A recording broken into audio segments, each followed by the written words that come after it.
Nairobi. Gavana ma Nairobi Johnson Sakaja odokne paro mar chik mar omenda ma piny owacho mare opedho mondo mi ojiw choko mar osuru. Sakaja wacho ni kar doko ni paro mar chik no en mar jiwo dongruok ma Nairobi pod nitie thuolo mar kawo pacho ganda.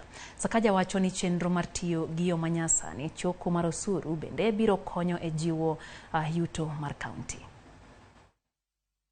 It's all in a bit to make the city more business friendly, pro-business, and to support young enterprise. We've put in money for the business fund, a biashara fund that we want to be able to start implementing. We've started with some seed money. We hope we'll work with the financial intermediaries so that we can de-risk the interest and the risk of it.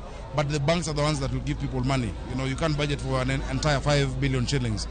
We've put a lot of money in our school feeding program, dish in a county. 1.7 billion, 500 to complete the facilities that hadn't been completed. That is kitchens in 5 constituencies. And then the 1.2 is for the daily subsistence, the subsidy on the food. Now we've seen some people have gone to court with a very warped argument. I will not get into the details.